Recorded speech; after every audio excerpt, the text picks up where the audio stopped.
ஆனந்தி வீட்டில் எல்லாருமே வந்து ரொம்ப சந்தோஷமாக இருக்காங்க. ஆனந்திக்காக சப்போர்ட் பண்ணுறாங்க. அதே மாதிரி குமரனும் வந்து ஆனந்திக்கு நிறைய வந்து உதவிகள் பண்ணுறாரு. 2 பேருமே சேர்ந்து பிஸ்னஸில் நல்லபடி எல்லாமே முடிச்சு கொடுக்குறாங்க. அதனால் வந்து ஆனந்தியும் குமரனும் வந்து ரொம்ப சந்தோஷமாக வந்து ப்ராஃபிட்லாம் நிறைய பார்க்குறாங்க. அதனால் ஆனந்தி வளர்ந்துட்டு வர்றது அவங்க அண்ணன் வந்து பாராட்டுறாரு. அதே மாதிரி அவங்க அப்பாவும் என்கரேஜ் பண்ணுறாரு. இந்த சூழ்நிலை அவங்க அம்மா ரொம்ப கவலையாக இருக்காங்க. ஏம்மா இவ்வளோ கவலையாக இருக்கேன்னா, ஆனந்தி கோயிலுக்கு போகணுண்டி, அந்த சித்தர் சொன்னது எல்லாமே வாக்கல்ல எல்லாமே பழிக்குதுடி. இந்த வாழ்க்கை வந்து நிலைக்காதுன்னு சொன்னார். அதே மாதிரி நிலைக்கலடி. அதனால் அவரை போய் பார்த்துட்டு வந்துடலாம் நீனு. சரிம்மா போகலாம் அப்படின்னு சொல்கிறாங்க. அதன்படி குடும்பமாக இங்கே போகிறாங்க. அதே மாதிரி நம்ம குமரனும் வந்து சாமி கும்பிட அங்கே வந்திருக்காரு. இந்த சூழ்நிலை சித்தர் வந்து சாமி நீங்கள் சொன்னபடி வந்து எல்லாமே நடந்திருக்குன்னு சொல்லிட்டு அவங்க அம்மா வந்து சொல்கிறாங்க.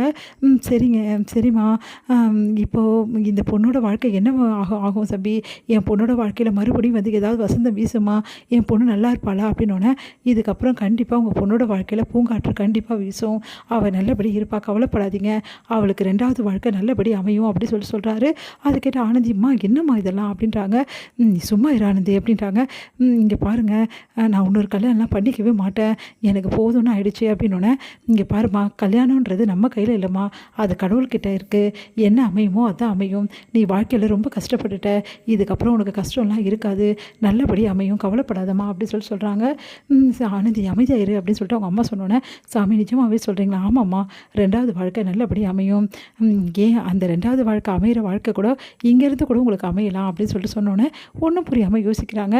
உடனே வந்து இங்கே சரி சரி நீங்கள் கிளம்புங்க அப்படின்னு சொல்லிட்டு சொன்னோன்னே சரின்னு சொல்லிட்டு குங்குமம் வாங்கிட்டு கிளம்புறாங்க. இங்கே பாருமா, இதுக்கப்புறம் வந்து உனக்கு நிறைய தடங்கள் வரும், அது எல்லாத்தையும் வந்து நீ கண்டிப்பாக வெற்றி பெறுவ, உனக்கு ஆசீர்வாதம் பண்ணுறேன்னு சொல்லிட்டு ஆசீர்வாதம் ஆனந்திக்கு வந்து பண்ணுறாங்க. ஆனந்தி ரொம்ப சந்தோஷப்படுறப்பா, எனக்கு இப்போ தாண்டி நிம்மதியாக இருக்குது, உனக்கு முதல் வாழ்க்கை தான் சரியாக அமையல, 2வது வாழ்க்கை நல்லா அமையும் சொல்லியிருக்காரு அப்படின்னோடனே, அம்மா இதை பற்றி எல்லாம் யோசிக்காதீங்கம்மா, போதுமா, ஒரு கல்யாணம் பண்ணி நான் பட்ட பாடு, மறுபடியும் நான் கல்யாணம் பண்ண தயாராக இல்லை, தயவு செய்து இதெல்லாம் பற்றி பேசாதீங்கம்மா ப்ளீஸ்மா. சரிடி நான் பேசலடி, இருந்தாலும் என் மனசு கேட்கலடி, அதனால தான்டி அவங்க அம்மா சொல்கிறாங்க. சரிம்மா பிரகாரத்தை சுற்றிட்டு வரேன்னு சொல்லிட்டு ஆனந்தி போகிறாங்க. பார்த்தா கரெக்டாக வந்து குமரன் அங்கே வராரு. குமரனை பார்த்தோன்னா ஆனந்தி சந்தோஷப்படுறாங்க. ஆனந்தி பார்த்து குமரனும் சந்தோஷப்படுறாங்க. என்ன திடீர்னு வந்திருக்கீங்க? ஒன்று அம்மா கூட வந்தோம் அப்படின்னு சொல்கிறாங்க. அப்படிங்களா, சரி சரி, நம்ம 2 பேரும் ஒன்றாவே சுற்றுவோமா அப்படின்னா, சரிங்க சார் ஒன்றாவே சுற்றலாம் அப்படின்னு சொல்லிட்டு 2 பேரும் ஒன்றா சுற்றி வராங்க. அதை அவங்க அம்மா பார்த்துடுறாங்க. பார்த்துட்டு ஒன்றும் புரியாமல் இந்த தம்பி கூட அப்படின்னு சொல்லிட்டு யோசிக்கிறாங்க. 2 பேரும் ஒன்றா போகிறத பார்த்துட்டு அவங்க அம்மா யோசிக்கிறாங்க, ஒரு வேளை அந்த சித்தர் சொன்ன மாதிரி இந்த தம்பி தான் அந்த வாழ்க்கையா? சே, எனக்கு ஏன் இப்படிலாம் தோணுது அப்படின்னு சொல்லிட்டு அவங்க அம்மா யோசிக்கிறாங்க.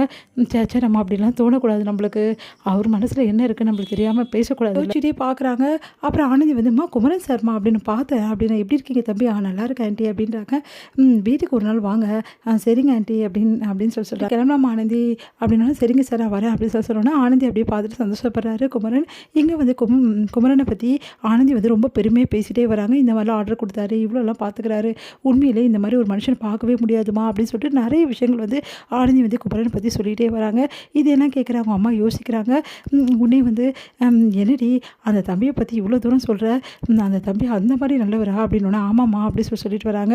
உடனே வந்து இந்த தம்பி வந்து நம்ம வீட்டுக்கு மருமகனாக வந்து எவ்வளோ நல்லாயிருக்கும், இதெல்லாம் நடக்குமானே தெரியலையே, நம்ம ஆசைப்பட்டா போதுமா அப்படின்னு சொல்லிட்டு அவங்க அம்மா யோசிச்சுட்டு வராங்க. இங்கே வந்து என்ன பண்ணுறாரு குமரன் வந்து ரொம்ப சந்தோஷமாக இருக்காரு. அதை பார்த்துட்டு வந்து அவங்க அண்ணன் வந்து, என்ன இவ்வளோ சந்தோஷமாக இருக்க குமரன் அப்படின்னோடனே, அது ஏன் கேட்குறீங்க, நான் ஒரு ஐடியா கொடுத்தேன்னா அதனால் ஆனந்தி ரொம்ப சந்தோஷமாயிட்டாங்க. அதுக்கப்புறம் அவங்க 2 பேரும் அப்படி சொல்லிட்டு, யாரை பற்றி சொல்கிற அப்படின்னு சொல்லிட்டு அவங்க குமரன் வந்து அண்ணன் வந்து கேட்குறாரு. நடந்த விஷயத்தை எல்லாத்தையுமே வந்து குமரன் வந்து சொல்கிறாரு. அதிர்ச்சி அவங்க அண்ணன் அப்படியான்னு